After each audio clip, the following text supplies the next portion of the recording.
In the heart of Accra, nestled in the vibrant neighborhood of East Legon and New Beacon, a 360 multimedia firm has emerged. Introducing Z Multimedia. With a steadfast focus on lifestyle, leisure and business, we set out to bring high-value oriented programs that captivate the taste and desires of our audience.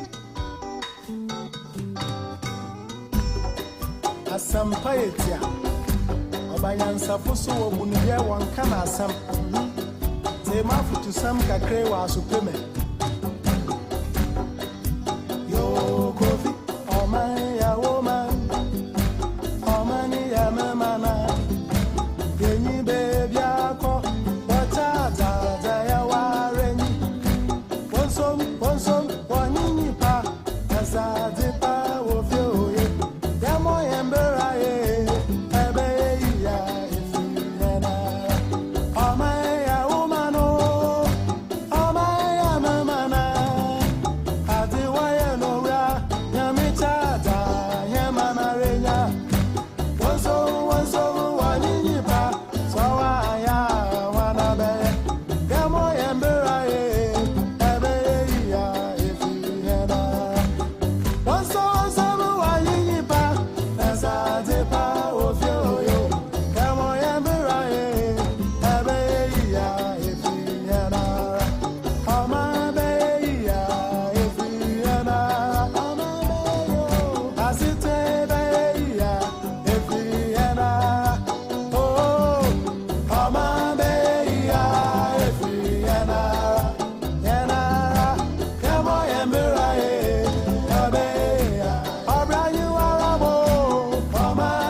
Wherever you are, you're listening to the Focus on Z 101.9 FM, your lifestyle, leisure, and business radio.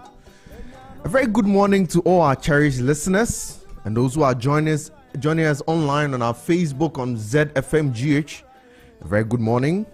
I trust we're all doing very well.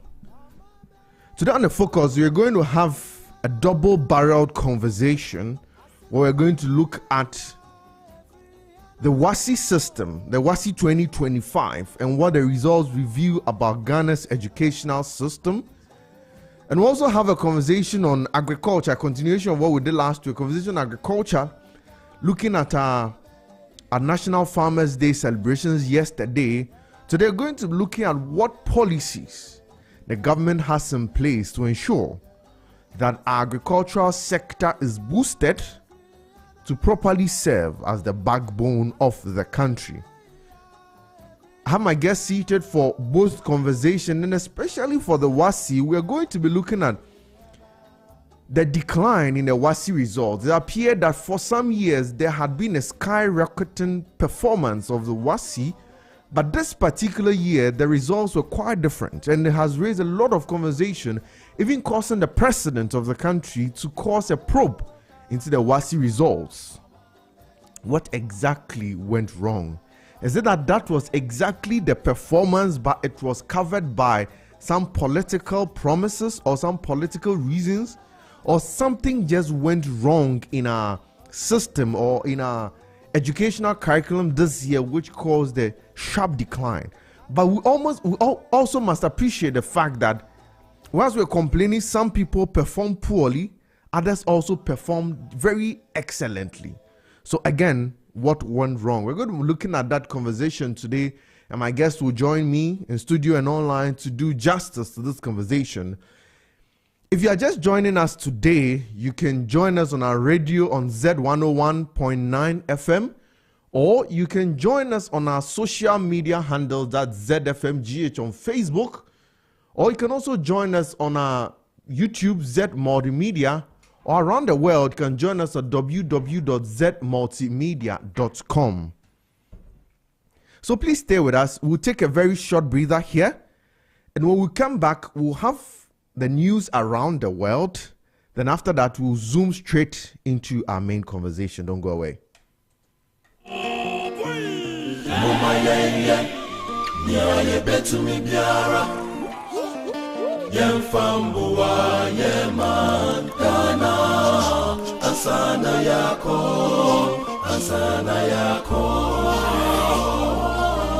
Enananumo, omoye biko,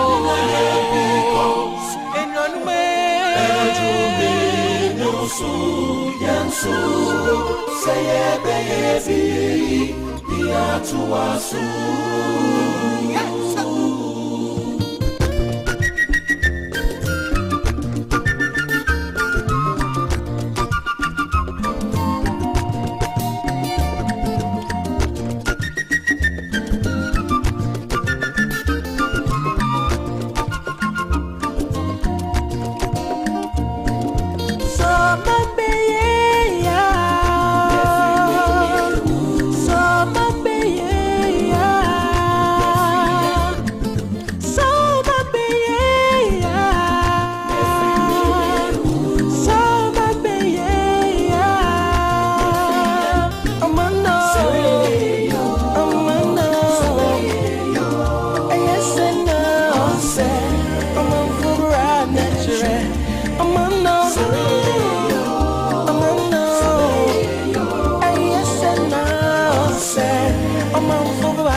Our forefathers left us a great legacy.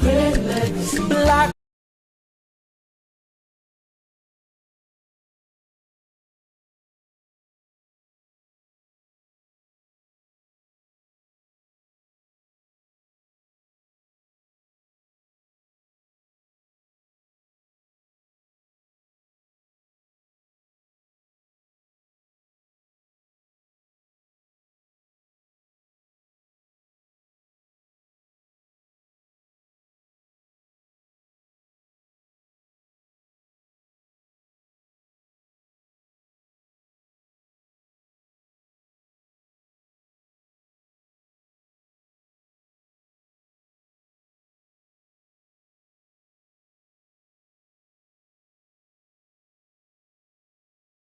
Nine FM, and if you're just joining us, you're welcome. You can connect with us on ZFMGH on our social media. You can also listen to us around the world at www.zmultimedia.com.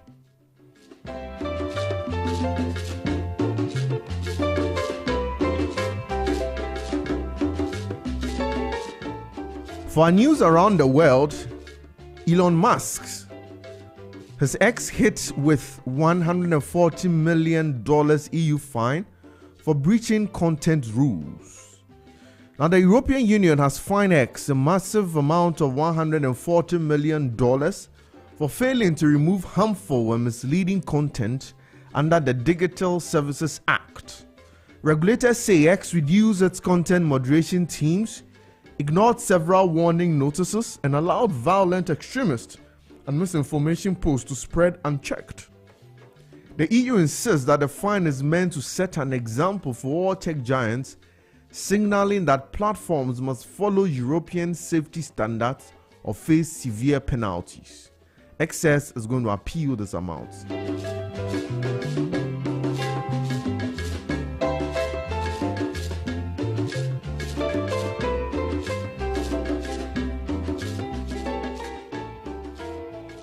Now, in a blockbuster move that could shake up Hollywood, Netflix has agreed to acquire Warner Bros. And HBO in a multi-billion-dollar deal. If approved, Netflix will gain control of iconic franchises such as Harry Potter, DC Comics, Game of Thrones, and countless classic films. The acquisition dramatically expands Netflix content universe and strengthens its global dominance. However, industry analysts warn of regulatory pushback, concerns over media monopolies, and the future of existing Warner and HBO staff.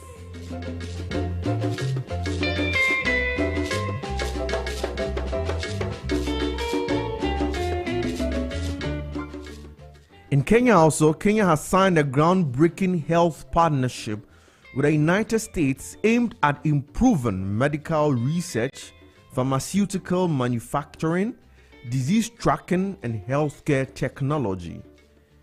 The deal promises investments into local labs, training programs, and vaccine production.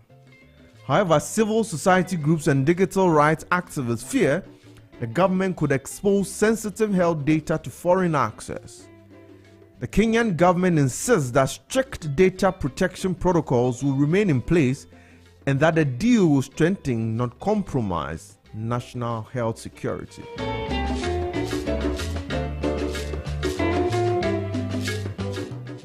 And here in Ghana also, President Mahama is pushing for banks and financial institutions to lower interest rates on agricultural loans to single digits, arguing that farmers cannot expand production with borrowing costs hovering around 25 to 30%. He says affordable credit is essential for mechanization, irrigation, storage facilities, and improved seeds. Mahama believes that cheaper loans would improve food security, reduce import dependency, and revive Ghana's agricultural sector. His call adds to ongoing national debates about the high cost of borrowing.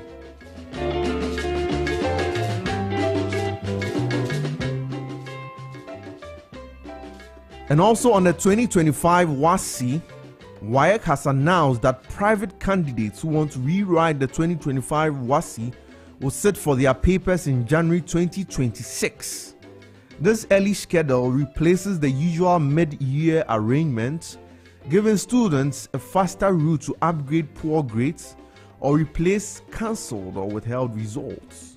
The council says that the move is part of reforms to make the exam calendar more efficient. Analysts note that this may also be in response to the high number of irregularities recorded in the 2025 exam cycle.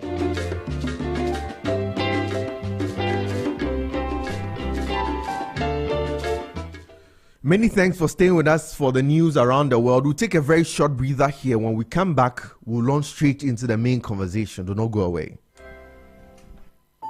In the heart of Accra, nestled in the vibrant neighborhood of East Legon and New Beijing, a 360 multimedia firm has emerged. Introducing Z Multimedia. With a steadfast focus on lifestyle, leisure, and business, we set out to bring high-value oriented programs that captivate the taste and desires of our audience. From the captivating airwaves of Z 101.9 FM to the dynamic visuals of Z TV and the innovative realms of Z Digital and the incubation of advanced technological knowledge at Z-Tech, every facet of modern media is meticulously curated to engage and inspire. Also, let's not forget the New Finder newspaper, now under the Z Multimedia umbrella, delivering insightful journalism with a business focus. Join us on the journey where innovation meets inspiration, where lifestyle meets leisure, and where business thrives. Change is here. Z Multimedia, your lifestyle, leisure, and business platform.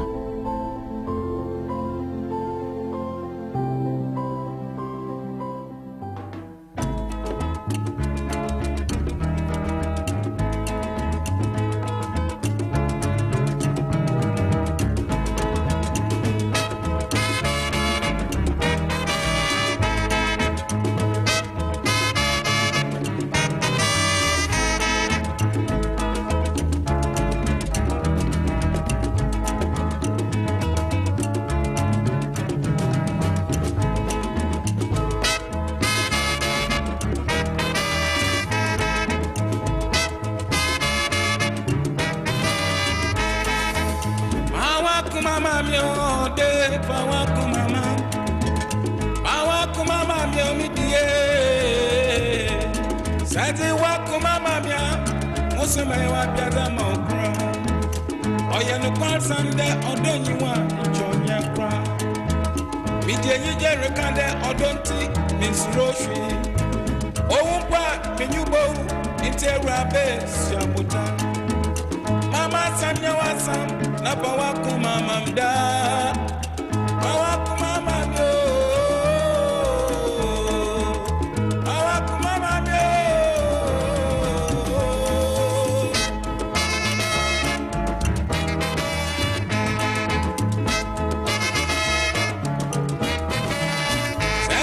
Kumama mia musumaya wapiata maudanyina Aya lo konsande Odonyi wanchonya kwa Mitenyi nyerikande Odonti minsuroshi Owumpa minyubo Interabe siamuta Mama samya wasam Napa udo mamida Awa kumama mio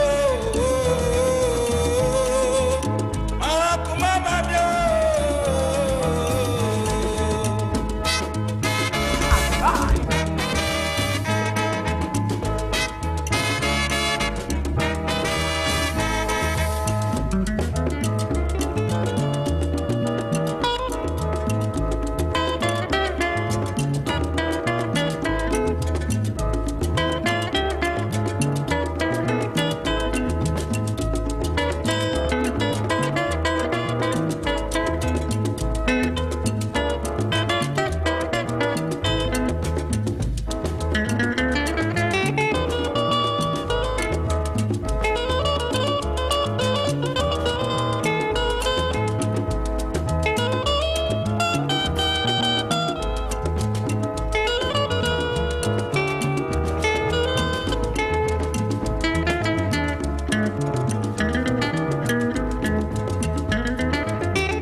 Many thanks for joining us and for staying with us. It's still the focus on Z101.9 FM, your lifestyle, leisure, and business radio.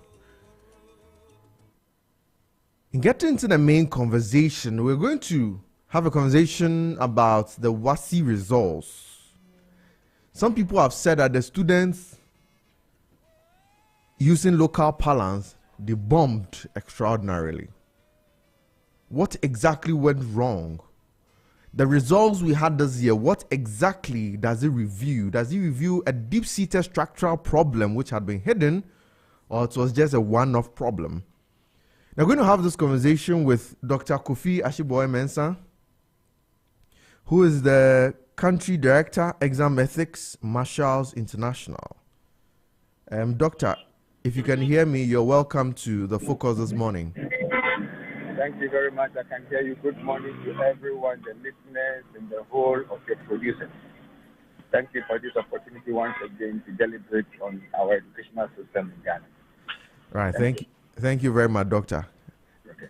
Doctor, the last time we had a conversation, we were looking at some more practices in our institutions, especially sexual malpractice between students and teachers. Now, today we're going to have a further conversation on that, on now the results of the students. The WASSCE results were released recently, about a week or a week and a half ago, and the statistics are quite alarming, especially for the core subjects. First, Doctor, let me find out what's your general impression of the WASSCE results before we go into the specific details. My impression about the result is that it has been very, very bad. The result this time around is bad. And the indication I am getting from Ghana Education Service indicate that this is the actual performance of our pupils. So does it mean that the previous results that we had, we were all aware that they were not the actual performance of pupils, or there is something specifically wrong Because again, if you come to think about it, I even learned that the grading system has been changed in a way which they also account for this poor performance. If only what I heard is correct, that if you have about 100 people getting A's, and the council says that we want only 40% of those to get an A, then it means that even though you are in the A range, they will send you to a B, which I don't know if that is the case. If that is the case, then we have a problem. However, if that is not the case, then we need to look at the educational system once again and find a lasting solution to the problem. But Dr. let me find out, with the change of the grading system, was it communicated to the teachers earlier, or it was just changed during the marking? I will not be able to tell whether it has been communicated to the teachers earlier or it was just during the marking. However, even if it is communicated to them earlier, what would they have done? The teacher would not be able to do anything. No? They will not be able to do anything. So the question is, why must they change the grading system? I think if this case is true, then I think WAEC should be able to come and tell us that this is true, this is the reason why we have done this, and this is the problem is going to solve. Then we can all buy into it. If no, you say, okay, why can't you do it this way? Why can't you do it this way? They'll be able to see where we are. But Dr. Lemfan, this information, where did you get it from? Was it from any of the reports from WAEC or the GS? I got it from the school where my daughter had the BECE. The school, the head teacher of the school where my daughter had the BECE, that the grading system is not what we know. Okay. I was supposed to confirm that from a staff at WAEC, but I couldn't do that before this interview. Okay. Yeah. Okay, so basically, that is the issue for now.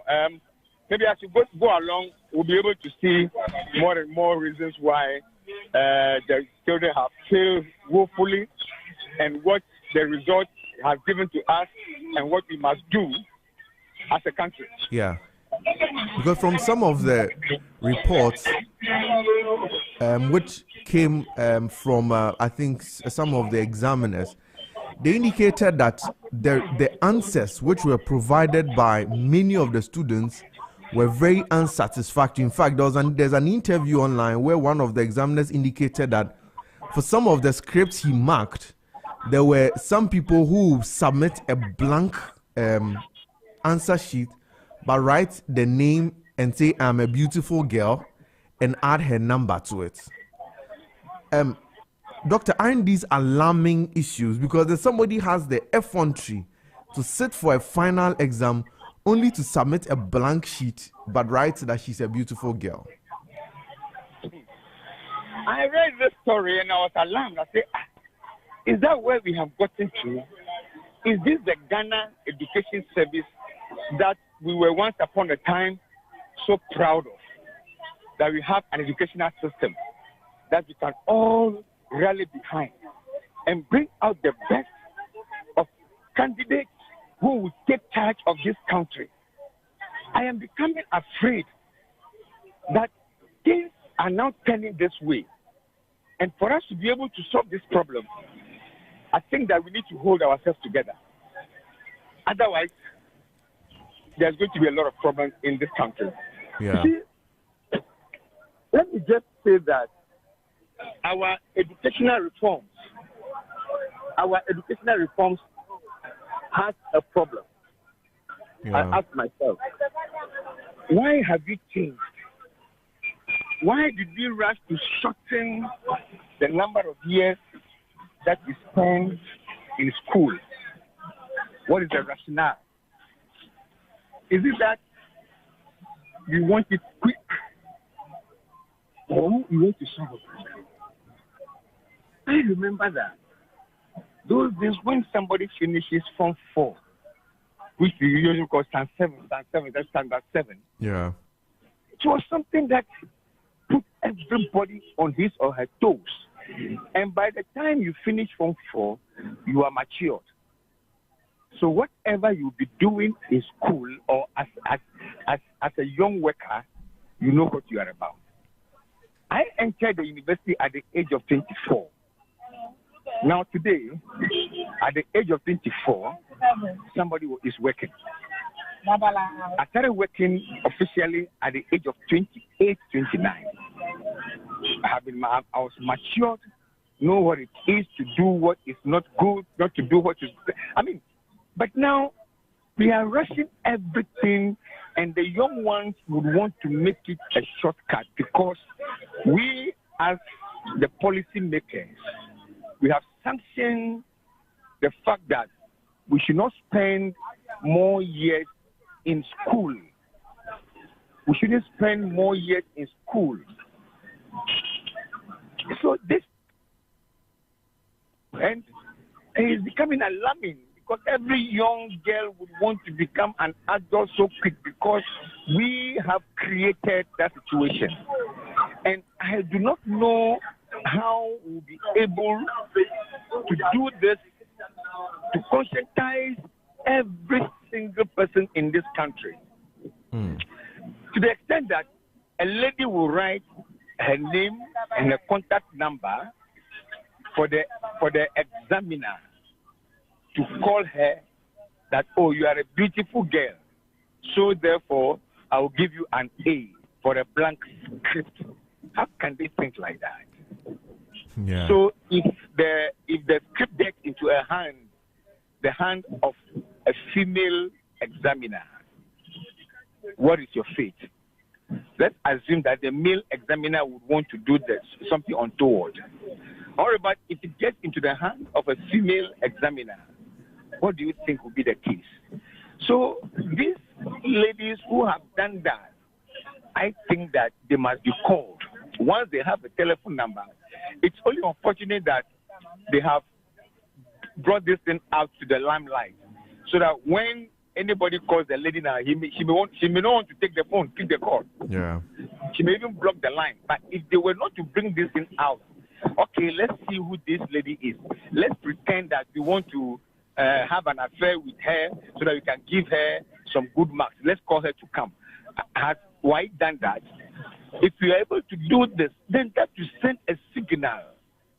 But if you have failed to get this lady in the West, we are not blowing it up, and the lady goes scot-free, the likelihood of somebody repeating it will be there. But when you get one of these ladies and make them a scapegoat, I think that subsequently the other ladies will take the cue from that and say, no, there's no way for me to be ABC. It's better I sit down and think. All right, so doctor, you think that she should be sanctioned, she and any other person who engaged in such similar act? Who should be sanctioned? Sorry? The lady should be sanctioned. Yes, I'm asking that that's what you are recommending, that she ought to have been sanctioned. Yes. The use of water makes an ocean. So if you start one after the other, you will see that you get to a point where it will spread out. And when it spreads out like this, you realize that people are getting to know and they'll be careful in trying to do such a thing. But not for us to get to know and we close our eyes on it and allow it to go. If you do such a thing, we will be in trouble. Ghana, already we are in trouble. I don't know what trouble again you're going to be getting. We are in trouble already. Ghana is in a serious trouble. My brother, we should be crying by now. We should be on our knees and crying. Because for any country to develop, it is through education. Now, if the fundamentals is not fine, if the foundation is bad, what do we have? If the fundamental is bad, if the foundation is not good. I'm sorry, doctor, there's some feedback coming in from your end. I think if you could just slightly adjust yourself. Okay. All right. Okay now? I think we still get the feedback. I don't know whether it's the wind or it appears something coming to your microphone. I'll get down now. I'm just moving to somewhere. I'll be done very soon. But is it better? Yes, it's better now. Thank you. Okay. Yeah. So that's what I'm saying. I am saying the foundation is not the best. We need to work at it. We need to seriously come together and see how best we can solve this. Look, theory, and this is that wouldn't solve the problem. Let's get to what the issue is. I am of the view that this problem is a national problem. Yeah. This problem has come as a result of the numerous educational reforms that we have. Like I say, from Form 1 to Form 4, you leave middle school leaving certificate, they have a certificate. If you cannot do that, you do your common entrance. This common entrance thing, I think, was a good one. You see, you separate the chaps, all right? The boys from the men. The common entrance tells you that yes, this person is good to take up this responsibility. Now here's the case. You say education is not a privilege, it's a right. So you push everybody, whether the person is good, whether the person is bad, and we are happy because we are churning out graduates who are not fit for purpose. We are churning out graduates who are not fit for purpose. Because we say free education. Now it's not free education. Now in the class, in the schools, we don't repeat. You push everybody. What is wrong with us? Ghana, what is wrong with us? But Doctor, yeah. I'm speaking of the fundamental problem you bring in, especially for the length in education. Well, admittedly, we have shifted from the O-level, A-level system for quite some years now. It looks like this problem we have had, some people are attributing this to the introduction of the free SHS. And some people are saying that this free SHS, this was actually a structural problem in the free SHS, but it was maxed. And so when government changed hands and now the realities came to the fore, we are seeing it in the results of the students. What do you have to say to that? Yes. You see, every problem starts gradually. Everything starts gradually. You cannot have it at the same time. But I can tell you on authority that if we were to have that system, this sixth-form O-level, A-level system still running, if we should have this system still running, I think that we will not be where we are today. Because that system makes everybody to be on his or her toes.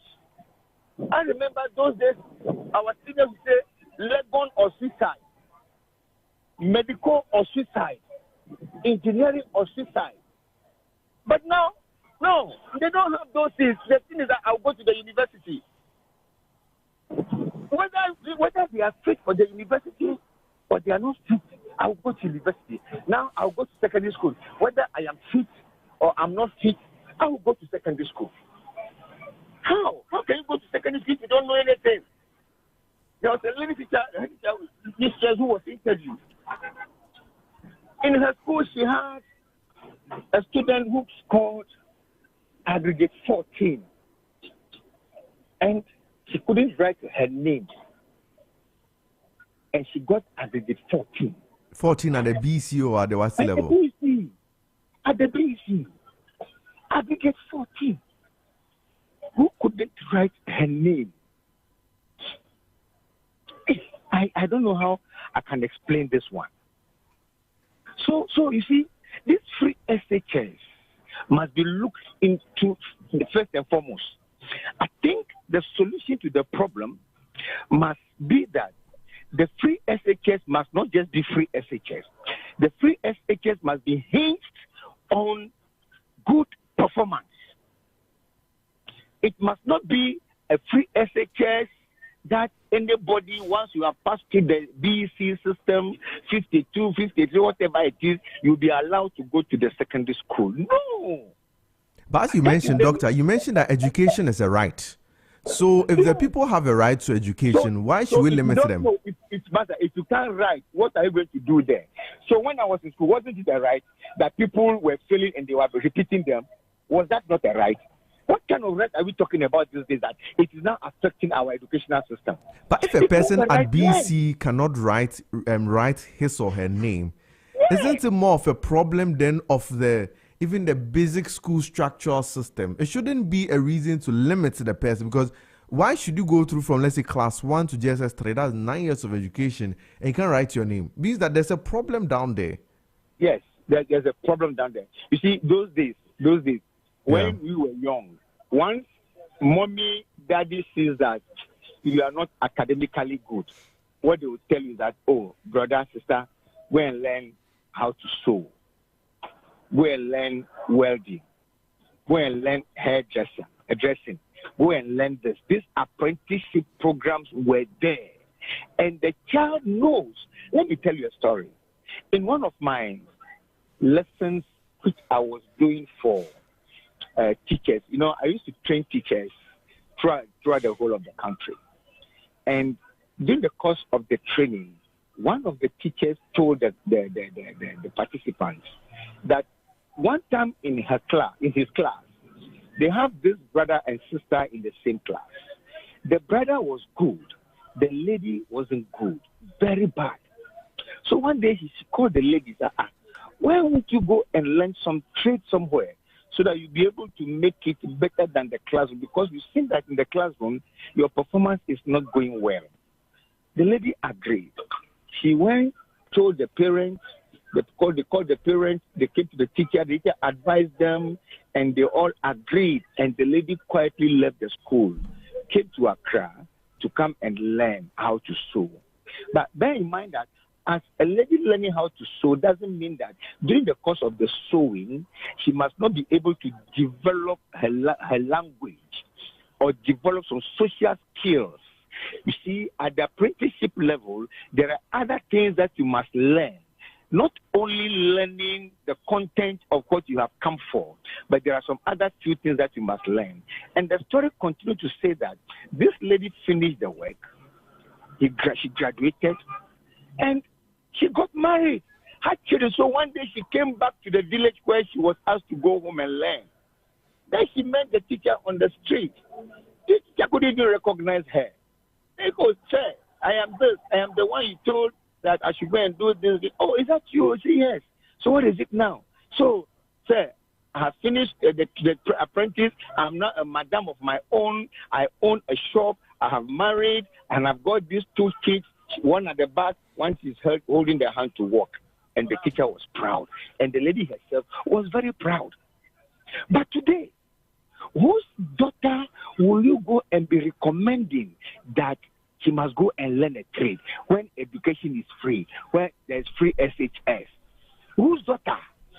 So these are the very people, when they go to the secondary school, they don't learn, they do mischievous things.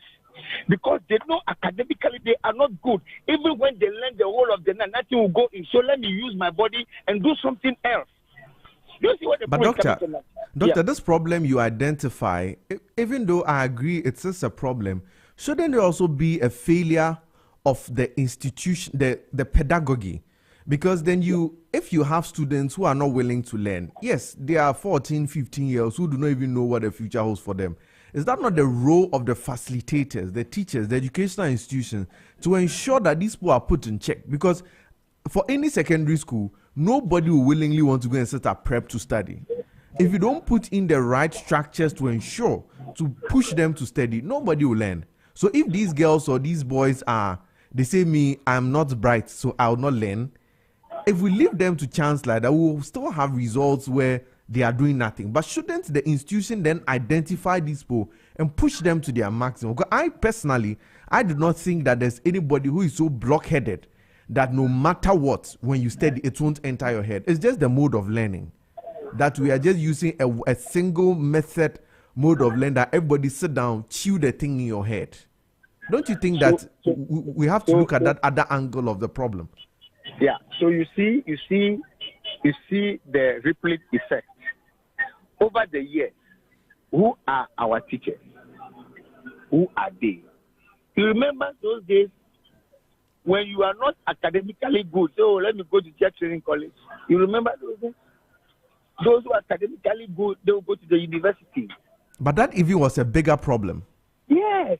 So I am telling you that the people that we are giving to the students to be taught, yeah, who are they? Now, after that, we'll shift the blame to government, to education service, to Ministry of Education. Are they also providing for the teachers? Now, let me tell you something again. The teachers themselves, government thought it wise that, you need to develop yourself over the year. So we'll give you a professional development allowance so that every year, at least attend an in-service training to upgrade how you teach. Now, teachers are agitated. They took the money and they say they will not attend. That why should they attend if the employer is supposed to be training them, the employer Ghana Education Service. So why should NTC be now telling them to go and train or to go and retrain or to go and do A, B, C, D?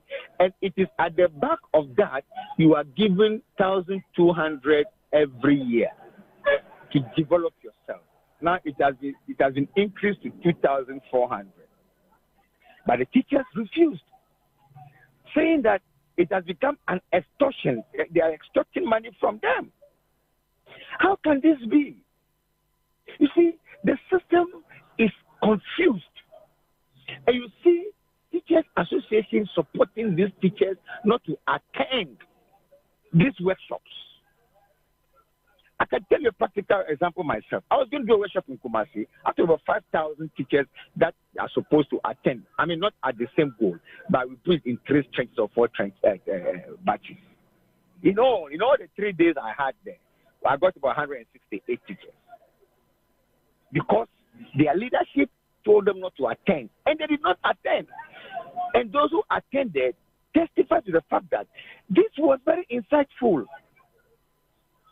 So, can we allow the system to work if NTC is supposed to take care of professionalism? Yeah. And must they go according to... You see, there's a lot of confusion in the system. Now, when they say the 2,400 will not be paid in November, teachers are agitated again. They say it will be paid later on. They say, if you don't pay this money, this is going to happen. If you don't pay this money, it's going to be this, it's going to be that. The question is, if the money is paid, who supervises to say that the money that has been given to you, how many workshops have you attended? Even though that is there, where teachers are supposed to be having licenses, where they must be renewed. Yeah. But it's not being followed. So I am saying that the teachers who are teaching our students, the commitment is not there. I'm saying this with a lot of passion. The commitment is not there. Can we look at their situation?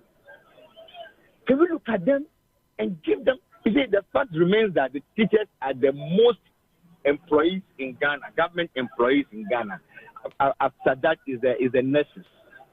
So, if something special is done to the teachers, will the nurses also come up to ask? Will this person come out to ask? So the teachers are still where they are. Can you have a dialogue? Some countries, teachers are well paid than any other system, any other profession. Why are they doing that? They are doing that because they know that that's the foundation of every profession. So the one who gives you the foundation will be receiving low. And the bankers will be taking the chunk of the money. Meanwhile, the teachers talk the banker. Can we change our way of doing things so that these problems can be solved? In the first place, I would want to suggest that the SHS, free SHS system needs to be looked at. We didn't say there must not be free SHS. There must be free SHS. But not free SHS to people who are not academically competent, my brother. No. It's interesting to know that those who go to learn trade, those who say they don't know anything, who want to learn trade, look, they have more money than some of us. Yes, they may be good at a particular point.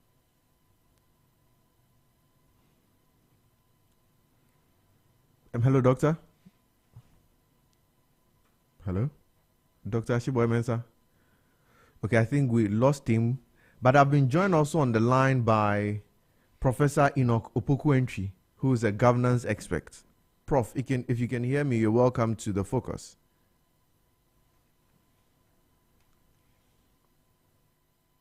Hello, Professor Entry. Okay, I think we'll get back to them on the line, but I'll turn to my guest in studio. What do you think of this whole conversation on their results? People are attributing it to free SHS, saying that the free SHS is the problem because it looks like the problem was there, but the particular government did not want to see the problem, so they were tampering with the results. Now that they are no more, we can see the true realities of the results. Let me start with Gideon. Well, good morning. Yeah. Well, the problem from where I see it in three folds. Students being part, teachers being part, and then the policymakers also being part. This thing was long in coming, and now the reality is here, and we are all crying. Most of the problems that we were experiencing in terms of examination malpractices now through technology is being solved. So if the student doesn't prepare well, then the likelihood that when they go to the exams and invigilation is very tight, they will have difficulty doing their own stuff, and that will be the reflection of the results that they get. And I think this year's results is a true reflection of student strength and how well they prepared for the exams. Is it? Yes. And now I'm told from this year we going back to the West African system where we all write the same exams. So this is an eye-opener. But isn't it even scary? Because then now we're playing the local league, and that's what we have now. We're going to play Champions League with the whole West Africa. Isn't that even going to be scary? We're going to even have, because then I'm guessing the standard is going to go slightly higher. You know, let me be very blank with you. In this country, to a large extent, anytime we want to be victorious in anything, we cut corners. So when it comes to football, you have guys who are 10, 15 years their age, and they are still selected to go and play under 17. We can't continue to be that dishonest. The world is advancing. Technology is advancing. And so some of these things that we are able to just push under the carpet and trick other people and then go and get all the victories that we want. It's long past and gone. Now technology can plug some of these holes. And so if our students being trained to take that exams, if they don't take their studies seriously and spend more time, quality time, in reading their subjects or syllabus and decide to sit on social media and do all kinds of crazy stuff there, they're going to have problems. Because the you mean is that the martyrdom guys? Yes. See, the baseline is that there are basic things to everything.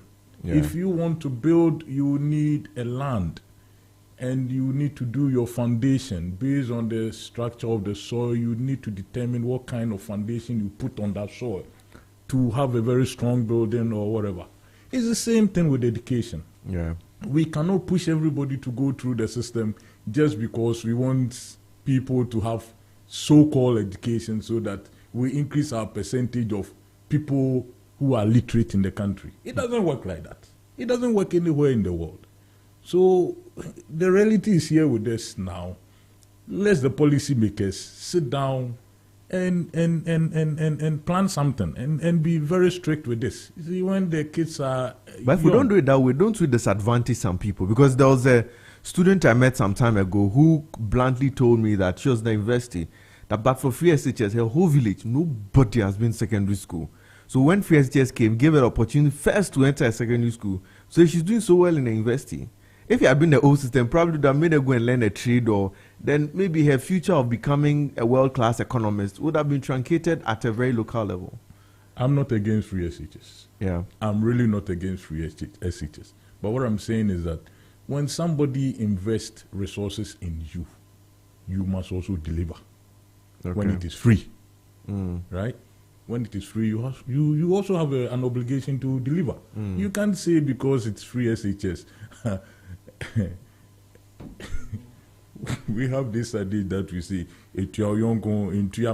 you know, you have no liability whatsoever. So we think anything. It's about time we tell our young folks that, look, government is spending so much money on you.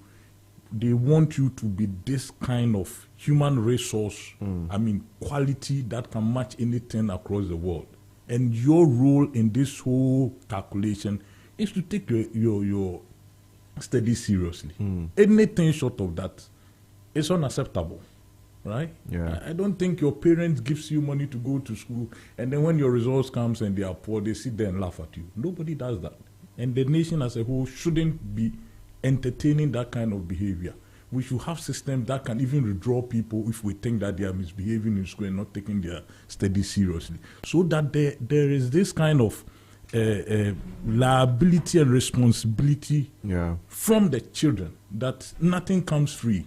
And someone giving you something free on a national scale, you will also have to deliver. So that 5, 10 years, 15 years coming, when the nation needs human resource to replace the current human resource, it will have the competence and people trained into this 21st century to take up those responsibilities and not cutting corners and get to the top and you have no responsibility whatsoever.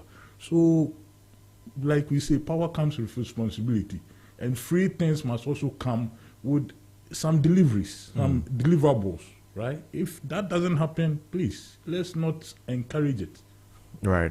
Let me turn again to Professor Enoch Opoku Entry. I think I have him on the line now. Prof, can you hear me? Hello, Prof, if you can hear me.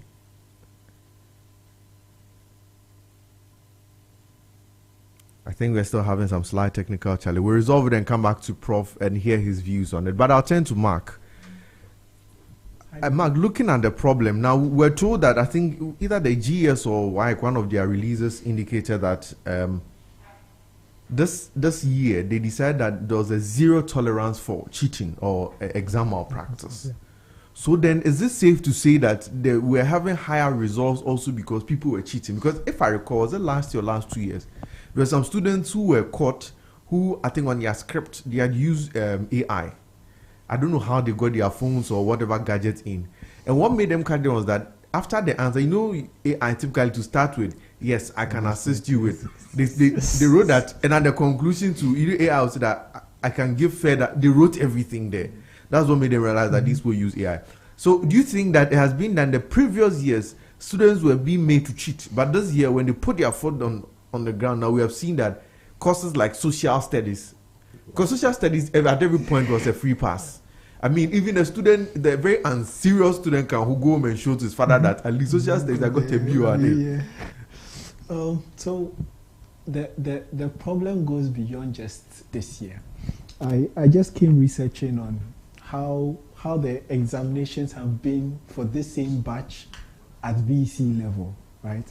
And you find out that these people at the BC, I think they were writing BC 2023 or something. Yeah. Their results were uncertain whether they passed or they failed, because there are reports that say that these people had a high pass rate, but the pass rate was set at 40%.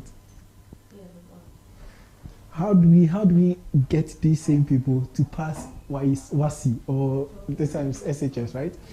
To pass higher education levels when we don't even know whether these people passed their lower education levels. So now, and these people are also exposed to social media. Yeah. There's nothing that they even know the phones more than us. I'm telling you. They can run ads better than the adults who are paying for the ads. This is what's happening. How do you teach such people? How do you engage with them?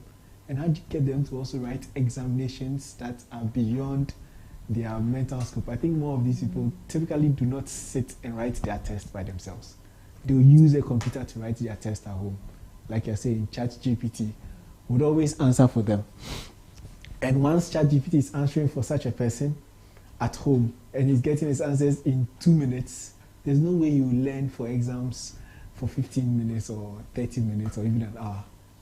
But I mean, it's very intriguing because we'll come to look at even the kind of questions we are given to them. Because in my mind, these are just very basic questions. But let me just try and see if I'll get Professor Entry again online.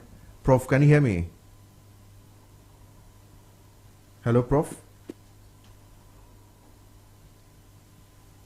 I think we're still having a challenge, but we'll definitely hear Prof before we enter the show.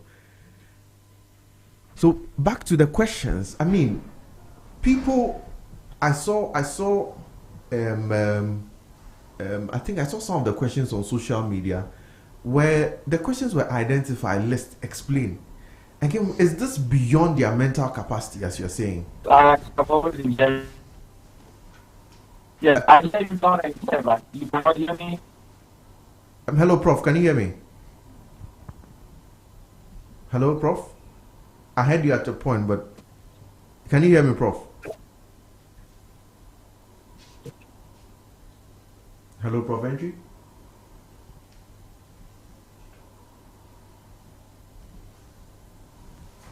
Okay, we'll come back to Prof. Let me take from Mark. So, is it beyond someone who uses technology every day to write ABCD? Kids, when they start, learn ABCD on the televisions and they can recite it A to Z, but not be able to write even a letter, because that's how the mind is trained. You train the mind to do something. Yeah. We've trained these people to rely a lot on technology, especially ChatGPT. They take the exam, Google makes it even easier. You can take a picture of it, and your maths test, it gives you step by step exactly how to resolve your answers. But in their classrooms, do they use their phones? I'm sure these people have phones in their schools. We get reports coming online, people are taking pictures and everything. I'm very sure it's happening in their schools. They may not all have access to it, but the one person that has access to it is going to distribute it to everybody. And the same thing, even in school when you're learning, you don't even want to stress to learn, because the time you stay in class and the teacher is worrying you. That's true. You come out of school and then this is where job sectors are finding difficulty hiring people, because people are based on learning with ChatGPT. They write exams on ChatGPT. They live their lives on ChatGPT, and then they face practical problems and they have very little knowledge on themselves to actually. They rely on ChatGPT for that information. Chat will also fill them. Let me take a quick one from Gideon, then we'll go to Prof online. Okay, so this one, I think we were discussing about this on how our educational system needs to be managed and manageable. Yeah.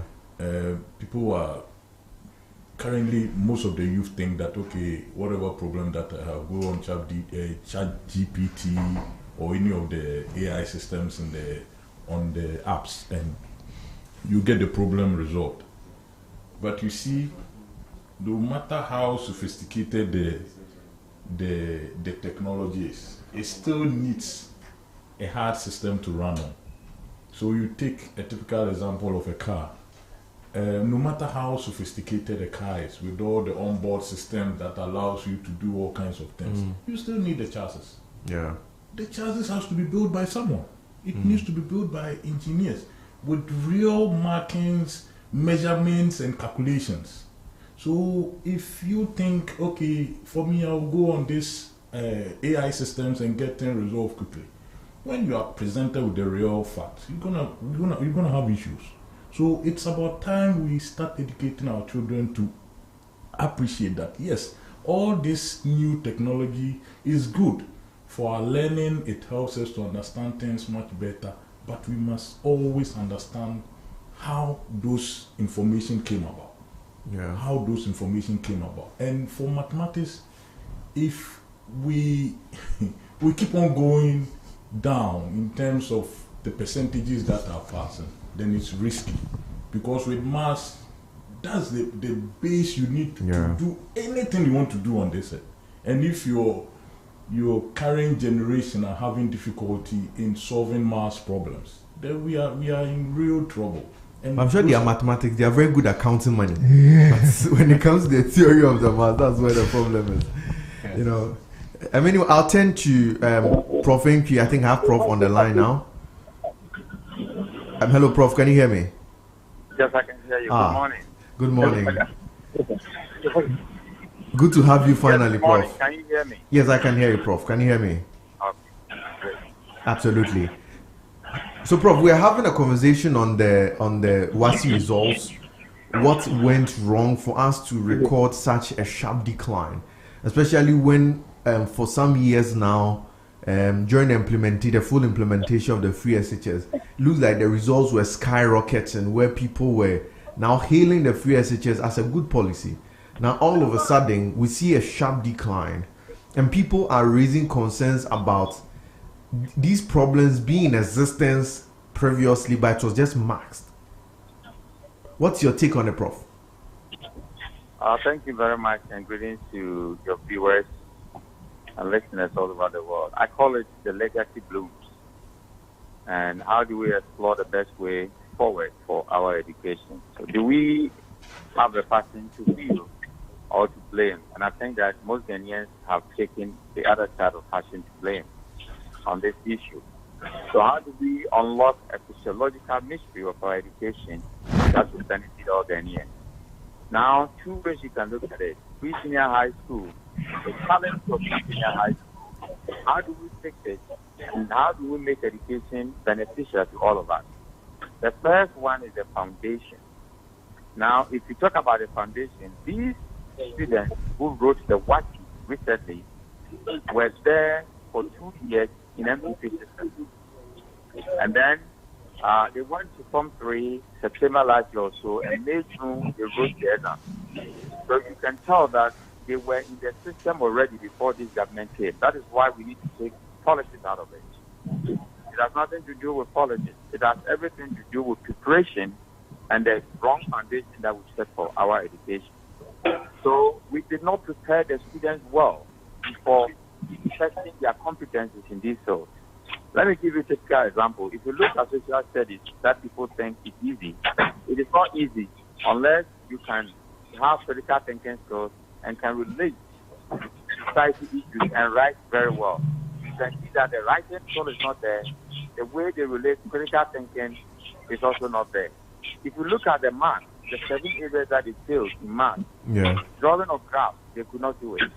Relating math to real world situations, they could not do it. So you can identify the gap easily, that there's a problem in the curriculum, there's a problem in the books that they are using, there's a problem in the way we set the exam, there's a problem in the way we are proctoring or invigilating the exam, there's a problem in the way that parents and teachers are getting involved in teaching. There's a problem in the way that we are having leakage of examination papers. And there's a problem in inflating grades or marks. So we have a lot of problems in our educational system. And we have to start from the basics. The basics is that if you look at the pre-senior high school system, 3 areas that was a problem. One, there was this mass promotion. Everybody who failed is also promoted. So you had a whole everybody mass promotion, and we were thinking about quantity but not quality. That was a problem. 2, we had a track system. They go to school for 2-3 months. They come to stay home for about 4 months. Whatever they learned is gone. So this, track is in the classroom, the other track goes. Always you have a situation. In our time, you have Form 1, Form 2, Form 3, all in the class. So that if you have a problem, you go to a senior and say, "Senior, can you help me with this?" Because you passed through that. Now you have your seniors at home and you are in school because you are running a track system. That was the problem. And then there was lack of discipline. You cannot beat any child. You cannot discipline any child because parents will not allow that. The Ghana Education Service will not allow that. So you had a situation, some of these students were just playing truancy in the class. So they will not show up in class. They will not learn, thinking that, well, I'll get the report anyway, because they will find a way to buy it. I had a parent who told me that a teacher, she was keeping that child's money in the senior high school. And the student came and said, Madam, I need money. And she said, for what purpose? She said, we are going to use it to buy our papers. And she said, no, I'm not going to give you money to buy that paper. The student called the parents, and the parents said, no, give her the money, because everybody is paying for that paper. So if you don't give my child that money to pay, that child will not have access to that paper. So let's face the elephant in the room. People are buying papers, and it is leaking from WAEC. So we should place this at the doorstep of WAEC. How come that students are getting leaked papers? I work with Pearson as a manager in the U.S., and Pearson is in charge of all state board testing, from medical doctors to nurses to FBI behavioral tests to GMAT to GRE. If there's any leakage of any paper from any board, you blame Pearson for it, because you are taking care of that examination. So how come that people are getting the question before they even sit in the examination room? That is the problem. Then we have teachers who are also helping these students in the bathrooms with their phones, answering the question and sending them to them. I don't know why, but this year, 19 teachers have been caught, which is a good thing.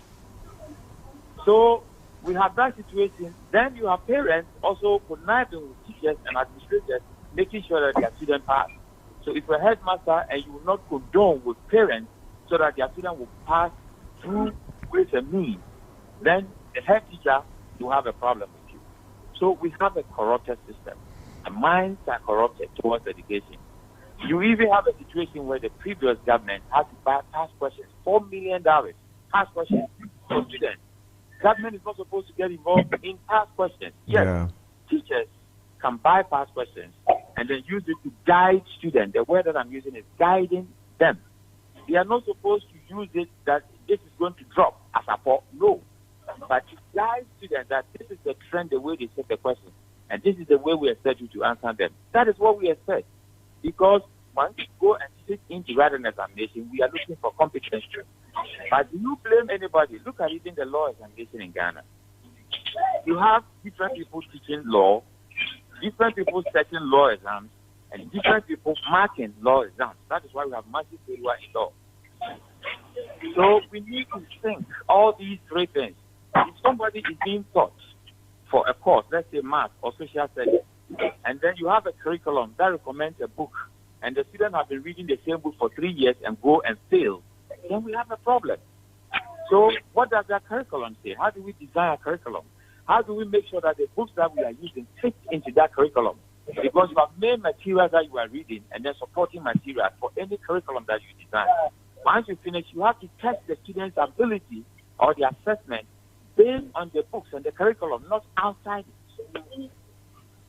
So we need to do a lot. We need, and the good news is that the world has a lot of great educational systems, curriculum, books, and the way they deliver them. Just copy. And we are not able to copy it well. We are supposed to take the best practices from the other world, the rest of the world, and we are not able to do that. We have integrated policies into this, and that is why even when our own children, boys and girls who are our children, fail exams, some people are happy because we can play politics with it. That is our problem. But speaking of the curriculum, Prof, what is your take on the current curriculum we have in our senior high schools? Because, I mean, there's been question coming up even on the nature of the exam. List and explain, identify. 5 people are saying it's not really testing critical thinking. What do you think of that? I agree 100% with that. If you look at simple Bloom's taxonomy, define, you are not measuring any competency there. The formula, you are not measuring any competency there. Remembering, you are not measuring the competency there. It is when you begin to analyze and synthesize and evaluate and create, that is where learning takes place. So there is a reason why all the inventions is on Facebook, anything that you can talk about, coming from America, is because of the way we've been teaching students there. Learning, lecturing has become outmoded in the advanced world. It's not about learning, making learning students' own experience. So learning is for creation. It is not for consumption. If I define leadership in certain way, and you students chew and come and pour the same way of learning, that this is the definition of learning, this is the definition of leadership, you get an F in my class. So the way we set question is that we want students to deduce and analyze and to create something from the learning situation, not to memorize and come and pour the same thing that somebody has written. That is our problem. So you can even tell, you are a lawyer, Mr. Takra, that the best lawyers even in this country, in Africa, are those who can chew and pour very well, and they can quote articles. Yeah. But I cannot be a good lawyer because I always want to analyze and synthesize and create something out of it. And if you are that creative, you have to take a different kind of course. So the way we have been teaching, our learning is all rote learning. Chew, pour, pass, and then you go. And it's not helping anybody. Even at the university level, look at the way GTEC, the way they want to draft the curriculum, the way they do things. This is not going to help anybody. Yeah. So we need to begin to look at our curriculum the way it is written. You even have to get a faculty list at the university level. Those who are going to teach this course and that course for GTEC to do their qualification before they do their accreditation. So you have some universities going to get, CVs of other people to just to get through that process. But then those who be teaching the course are different. So we have a problem. The way we have done things, we want to see everything up front. Academia is not like that. You learn through the process. Yes, you design a curriculum. In the advanced world, within 3-4 months, 40% of the book is outdated. So always we are getting the books, we are getting the curriculum. And it is easy for you to go to any accreditation agency and say that I've updated this part of the curriculum. But here you have to upload even at the GTEC level.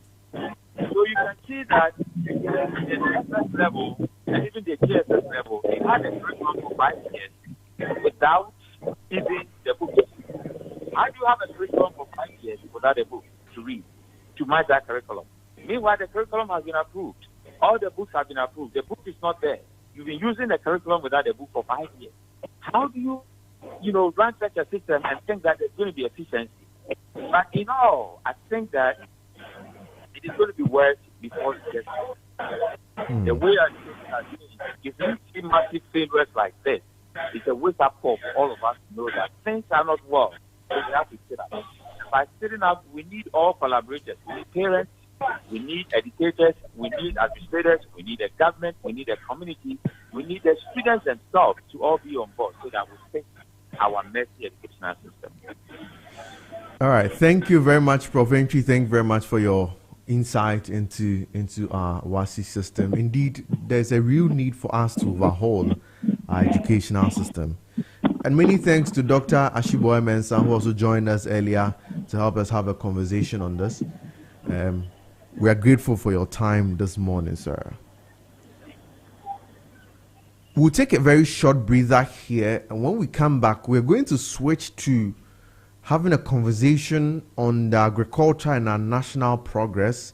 We're going to be looking at specifically the policies we have to help us promote agriculture in the country. Whether indeed the policies are those which can help us as a nation, we have to rethink these. Don't go away, stay tuned.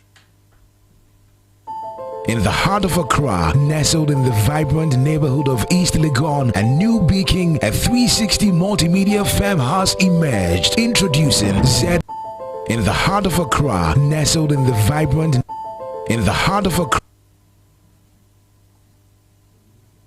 nestled in the vibrant neighborhood of East Legon and New Beijing, a 360 multimedia firm has emerged. Introducing Z Multimedia. With a steadfast focus on lifestyle, leisure and business, we set out to bring high-value oriented programs that captivate the taste and desires of our audience.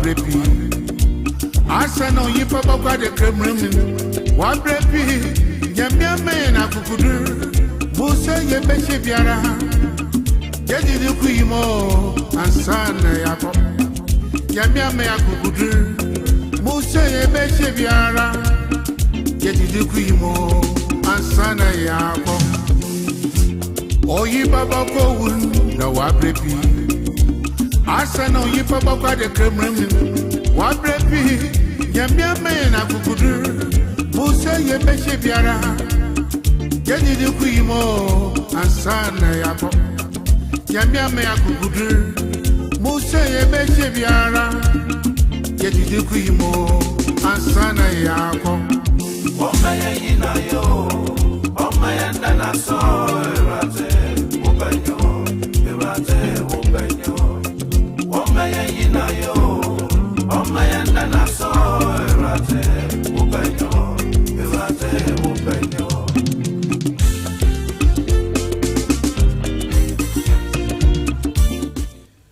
Many thanks for staying with us. You're still live on the Focus on Z101.9 FM, your lifestyle, leisure, and business platform.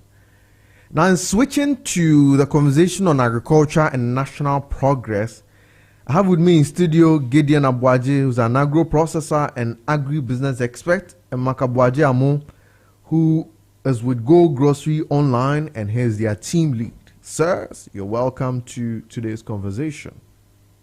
Thank you. All right, so yesterday we as a country had a privilege of celebrating our National Farmers Day.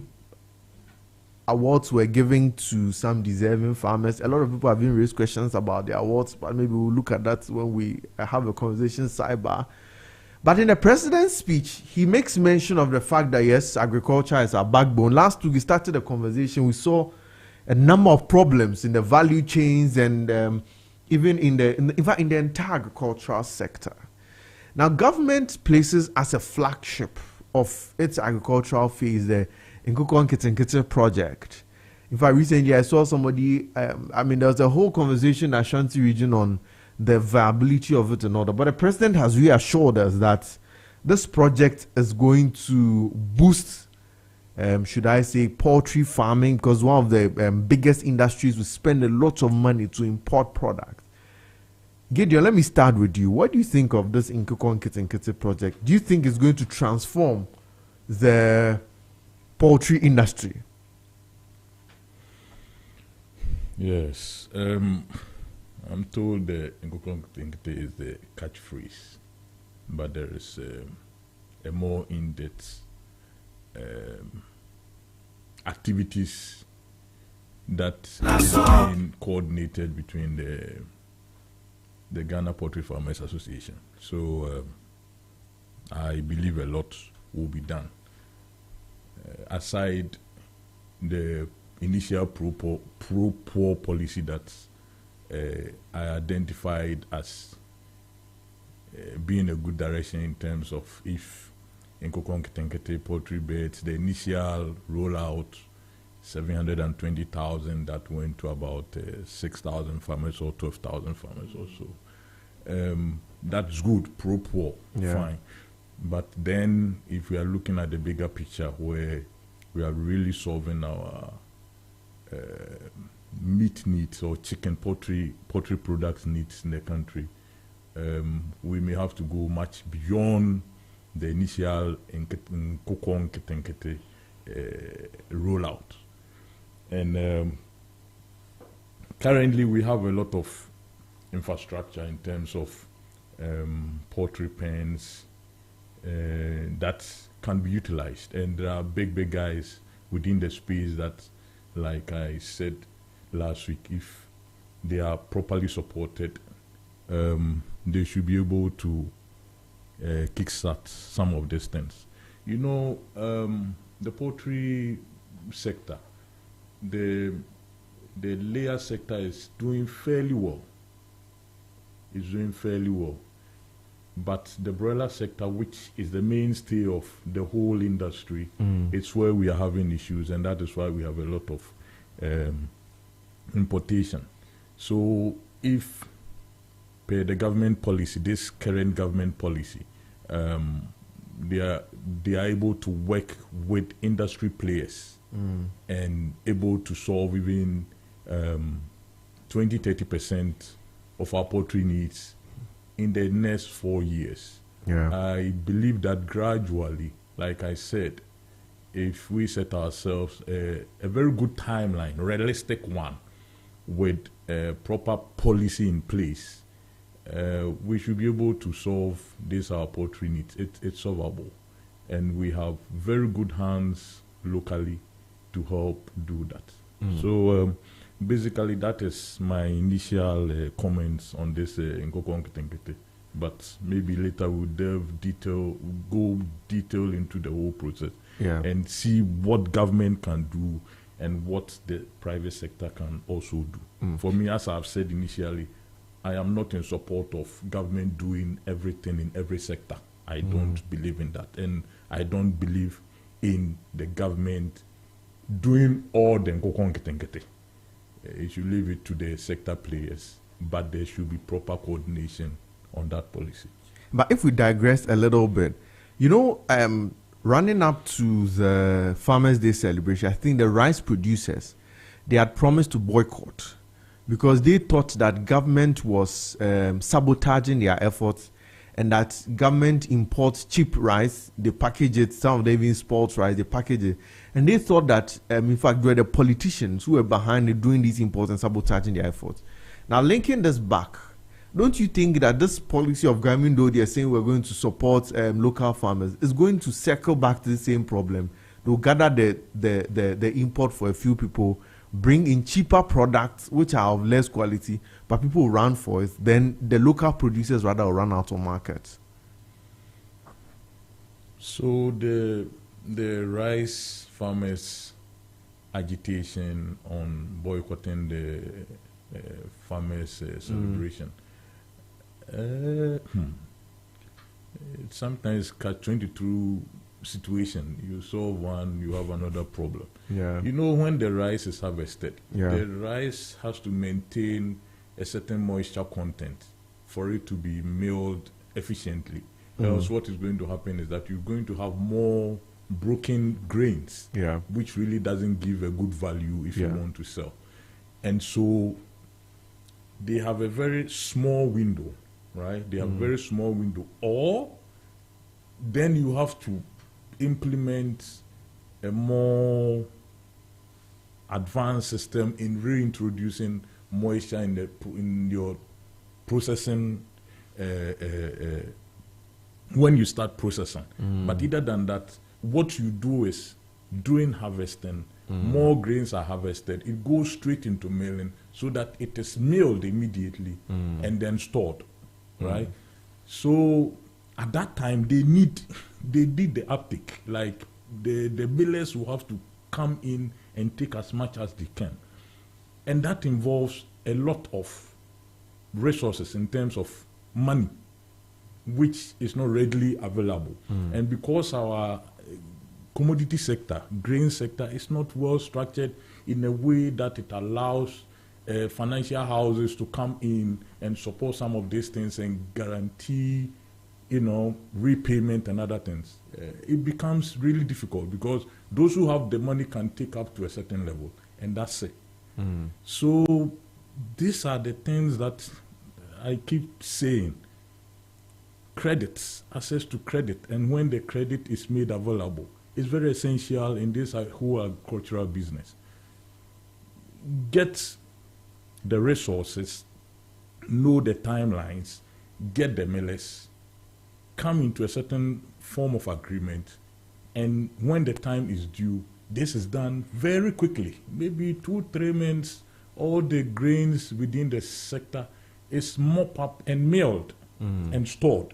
I mean, when it goes into storage, it's easier to keep it than when it is in its first stage after harvesting. Yeah. So these are some of the things that we need to spend money and resources to help, because when they mill, all the chaff or what we call rice bran and other things can also be used in the poultry industry. I mean, it constitutes a very greater part of the ingredients that they use in feeding poultry. And if you want to do a broiler production on a bigger scale, on a national scale, you need some of these raw materials to go straight into feed production. And that can reduce the cost of feed production.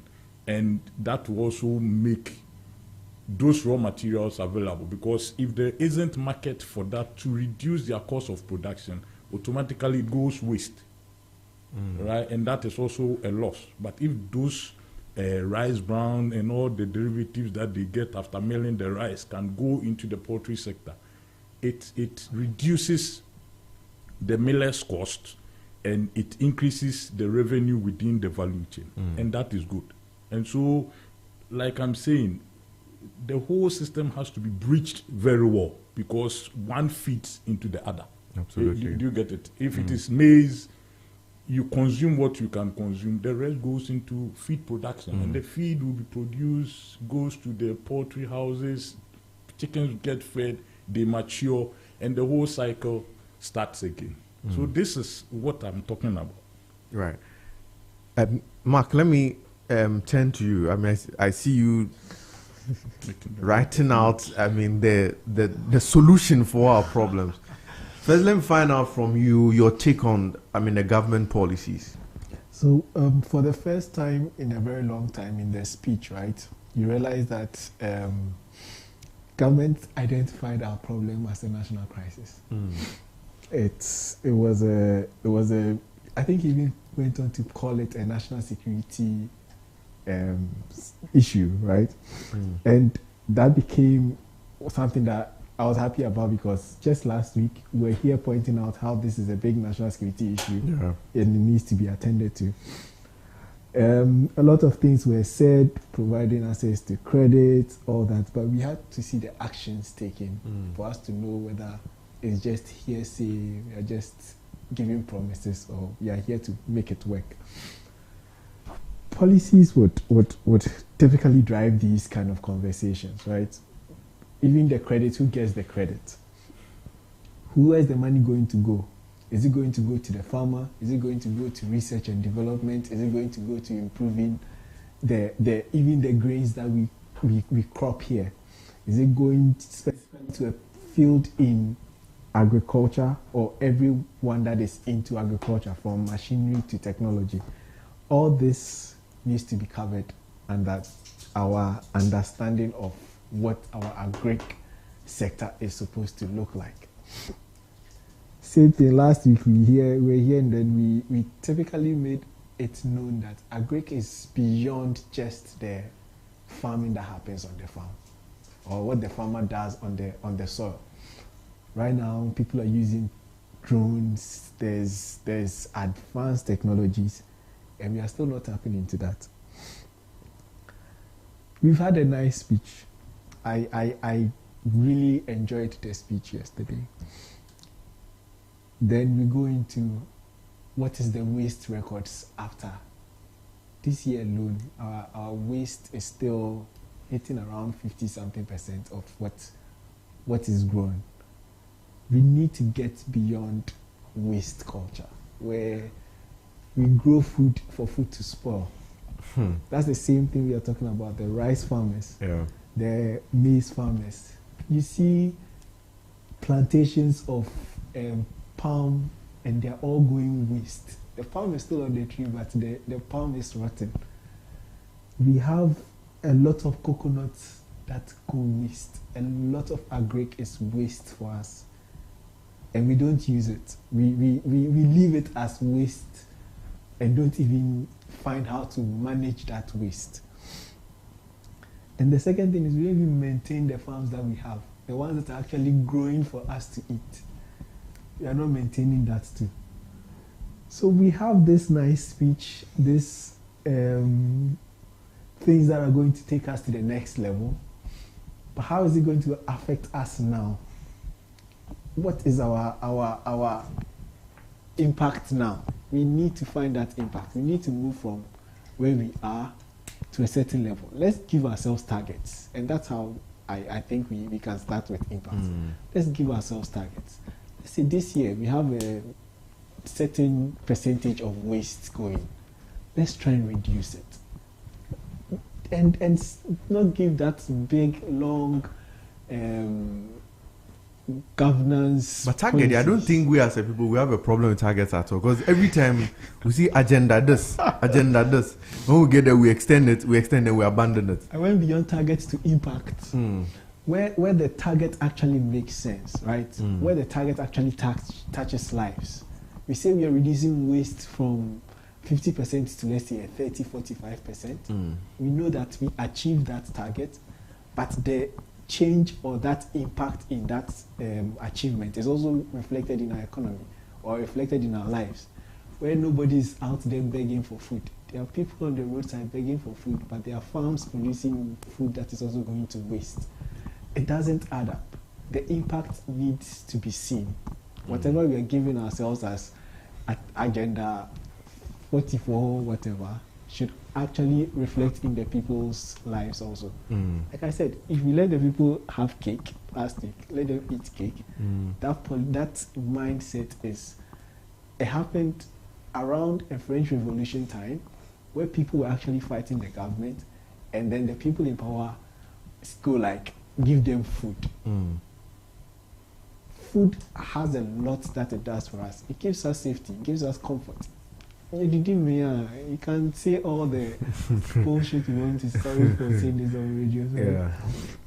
We can say all the things that we want to say, but typically go back to what our principles are after eating. We feel comfortable to express ourselves. And in that expressions, we get to actually think and do the next things that we want to do.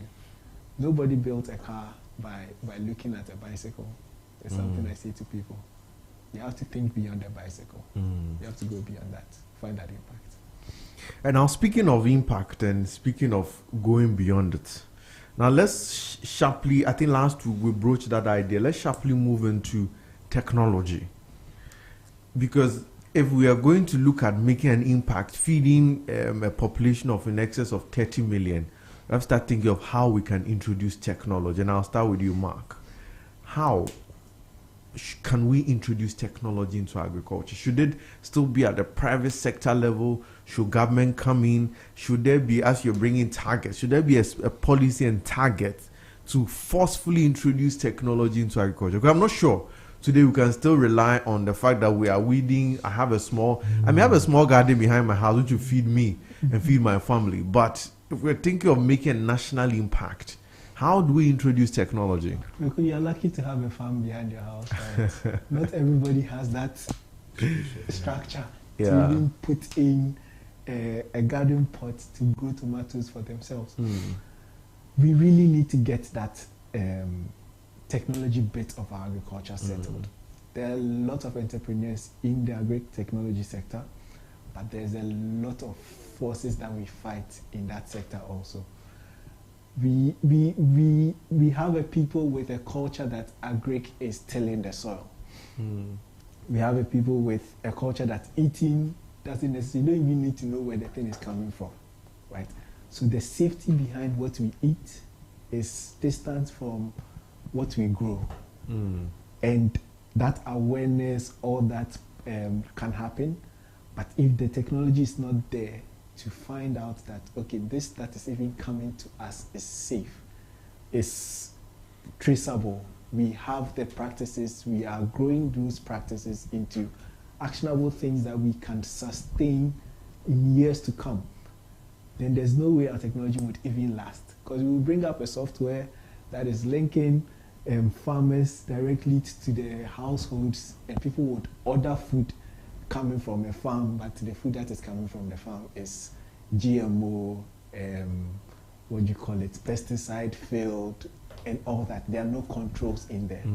So it goes beyond just one sector. That technology bit of agriculture, and I can tell you, even the machineries that are used. We're here talking about how a farm in India can use people, but a farm in Australia would typically need a drone to house a similar landscape, right? Yeah. We have people running into agriculture. Even yesterday, the president was saying that the government officials should also lean in towards agric, right?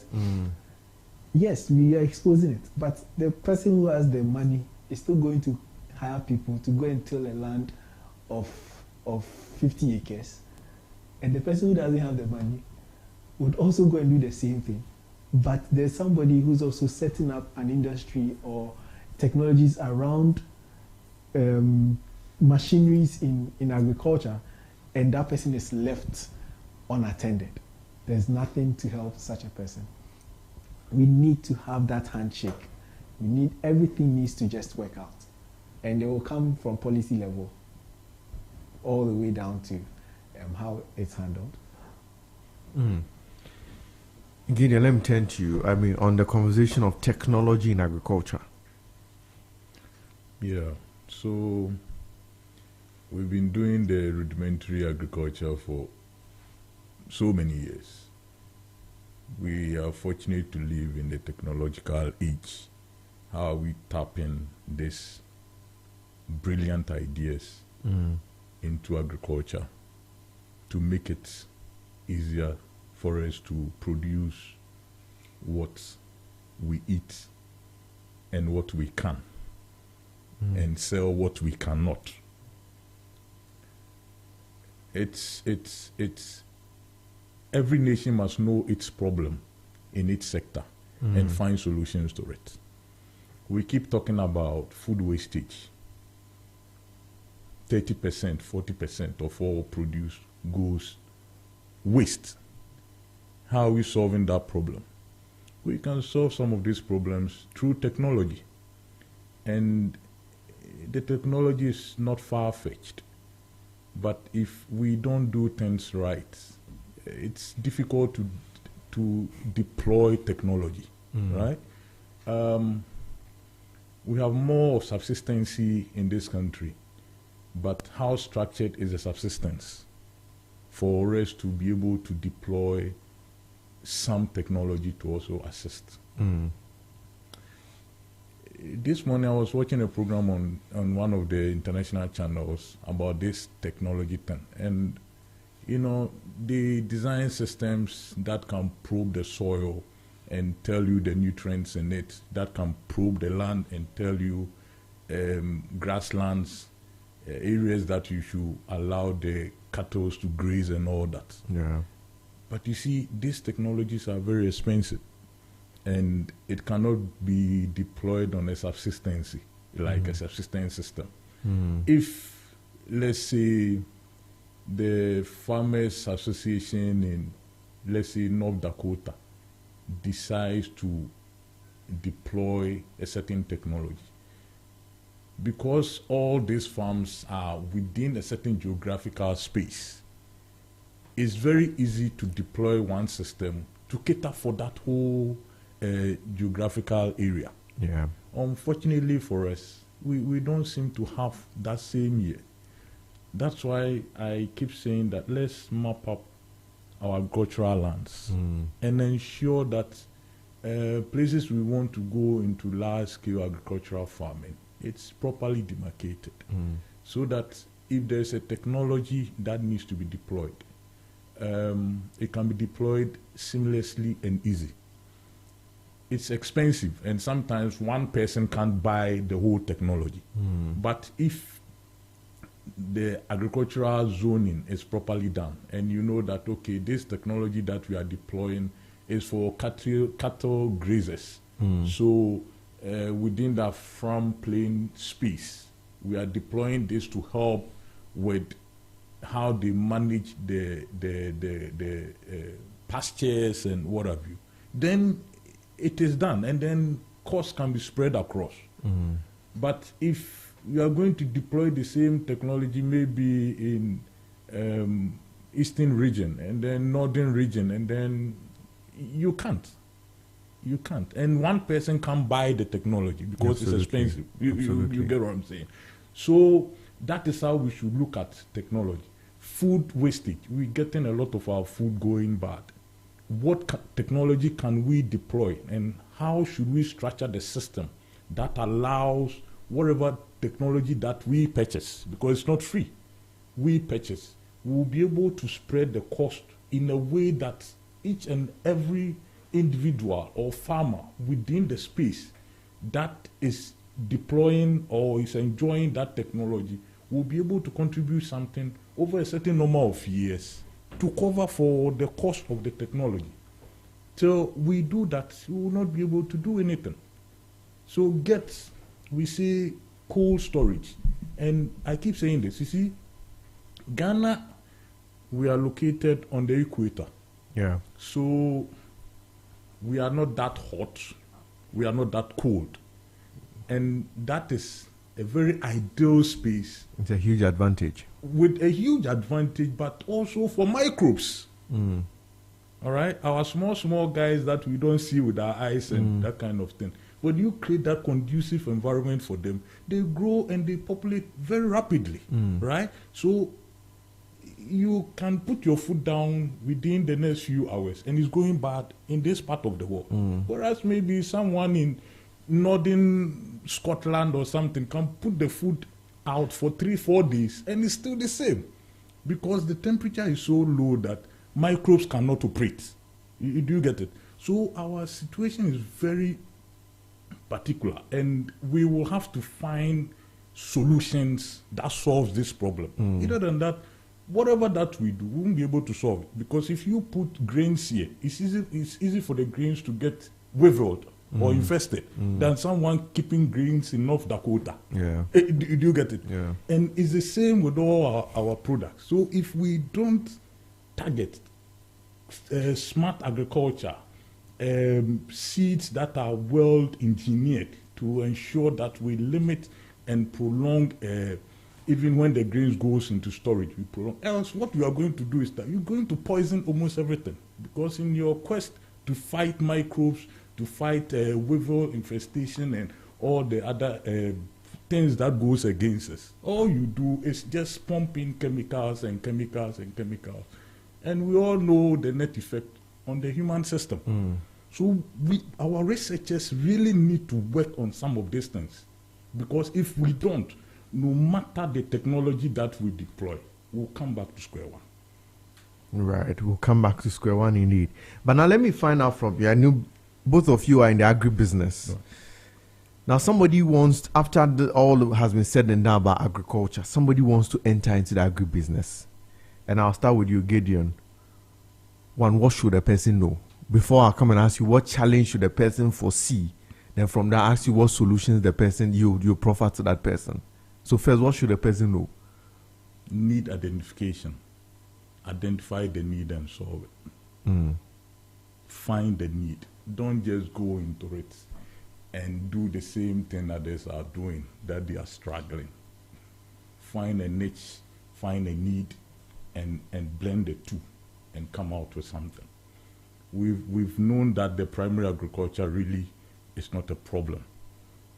The secondary processing systems, that is where we have most of our challenges. So find a need. I know it's expensive, but find a need, start something small and gradually scale up, because then you can learn from the little mistakes that you make whilst handling the small systems, and then you can improve. I wish to have a system that allows us to store grains without having to use pesticides and all the other chemicals that we use in storing maize for maybe the next a year or two without having to have any weevil infestation. If you have that technology to deploy, then you start something. Then you are solving a problem within the sector. Cold storage. Can we deploy very good cold storage systems that allow us to maybe extend the life cycle or the lifespan of even eggs, right? Table eggs. Can we do that? Can we have a system that allows us to breach or to break the micro whatever that makes eggs go bad? Can we create a system that allows us to break that, so that if eggs on a normal day will stay for, let's say, 3 weeks, we can extend it to stay for maybe 8 weeks. In that space, anytime there is a glut, you have that 8 weeks or 10 weeks window to manage yourself. You know, we heard of egg gluts some few days ago. Now it's moving.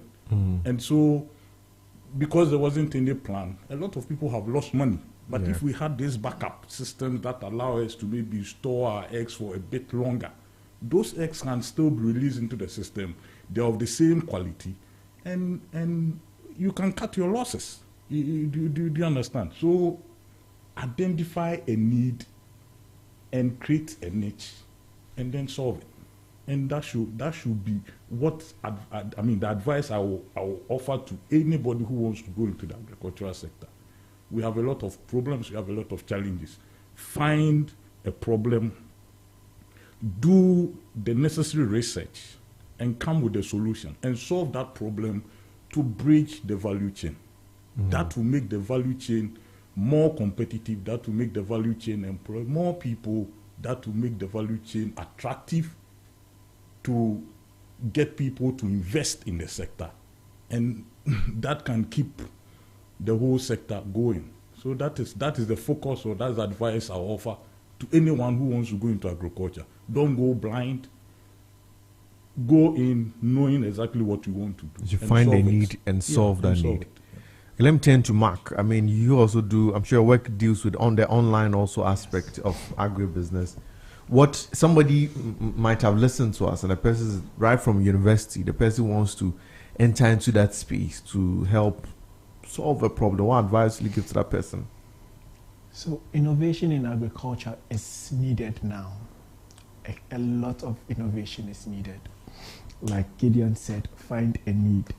Sometimes it will come as an experience that you go through, that you by yourself would have some level of, I want to solve this, desire to solve that problem.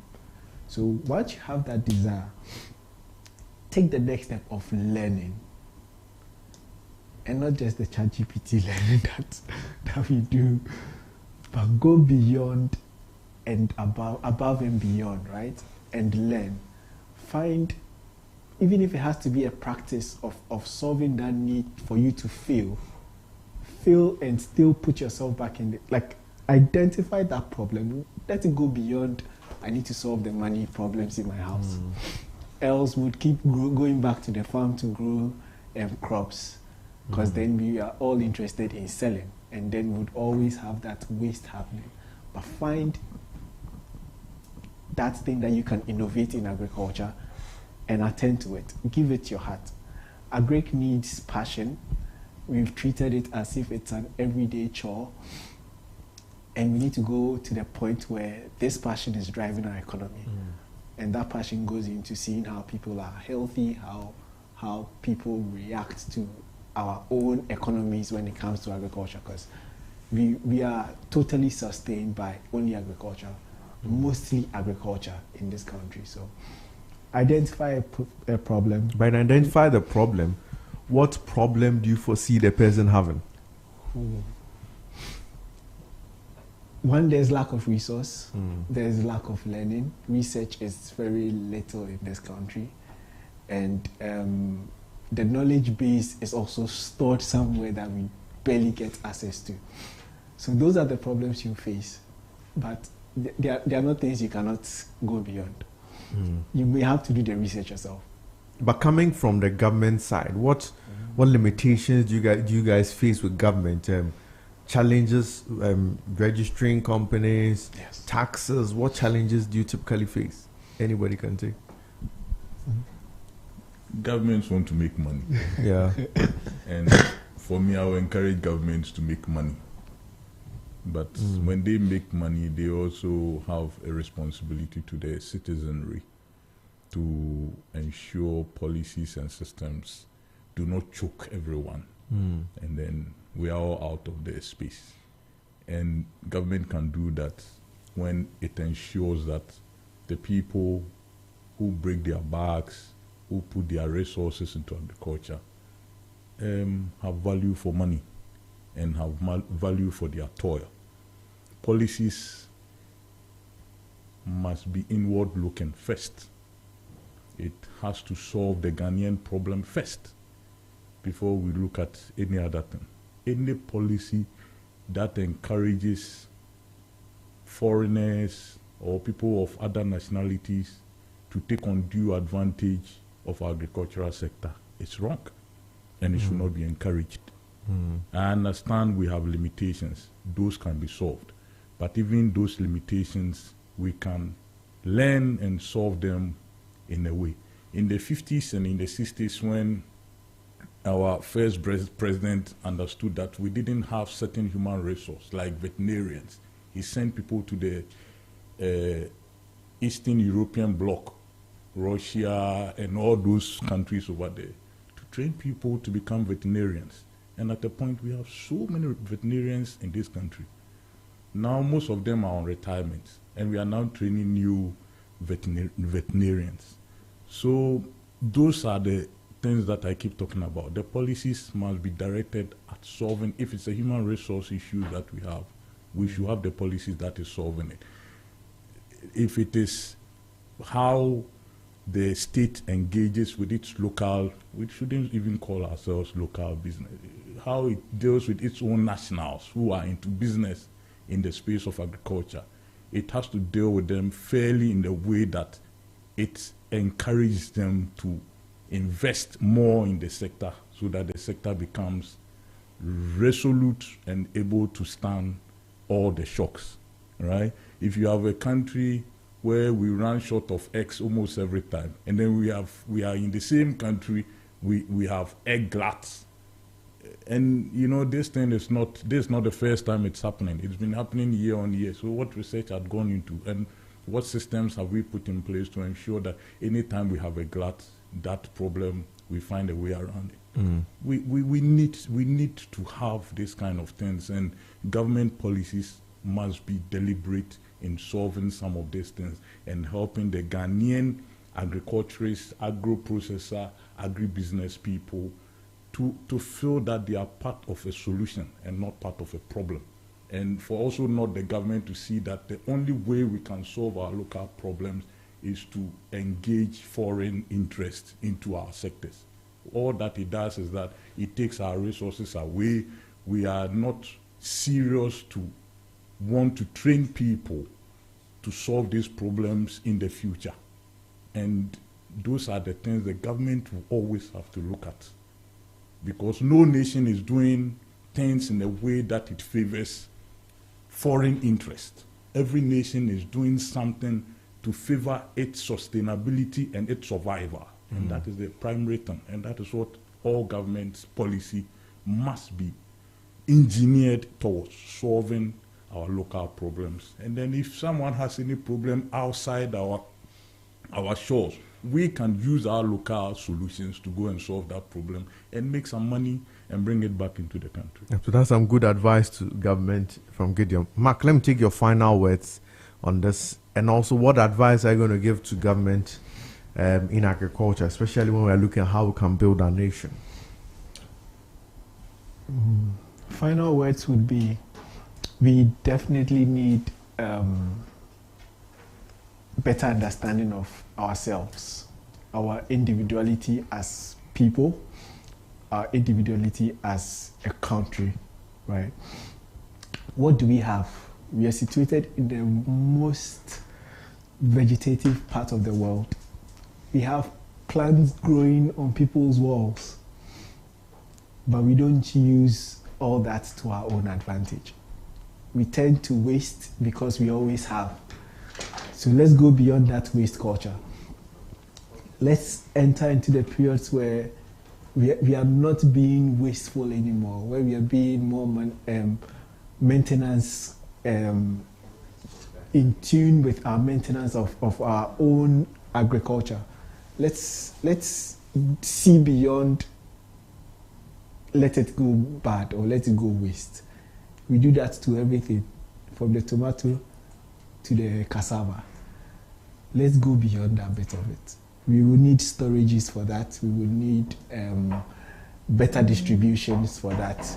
We need access for the farmers for that. And I think the government is well placed to give us those items, places to store our produce, how to distribute them within the economy or within the country, and then also access so that they can always improve on what they are currently growing and make it better.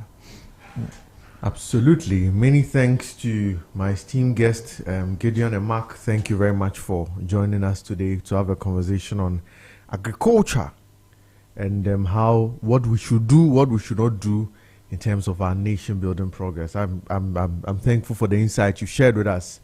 I'm sure if the Ministry of Agriculture were to listen to you, I'm definitely sure that Ghana in the next 10 years, we're going to see a different Ghana. We shouldn't be at a point where today, where as you rightfully mentioned, we have eggs going bad. When eggs is a staple food in every household, people eat 6 to... In fact, I was shocked. I recall once I went to a household and they bought, I think, 12 eggs. We were just 2 people.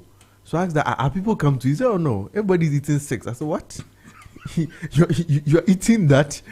You know, so for a thing that is needed in people's homes shouldn't be at a point where today we are having a conversation of it getting spoiled. Then we are hopeful that our agricultural sector is going to be transformed to help build a better nation. So thank you very much, esteemed gentlemen, for spending your Saturday morning with us to help in this conversation on our nation building progress. And thank you very much to my esteemed and cherished listeners and viewers who spent your Saturday morning with us on The Focus. We are extremely grateful. Thank you for your time. And we will bring the show to an end here and come back next week. Up next, we have the sports team on standby to bring us all the updates on our sports world. Do not turn your dial from Z101.9 FM. Have a very good weekend and God bless us all.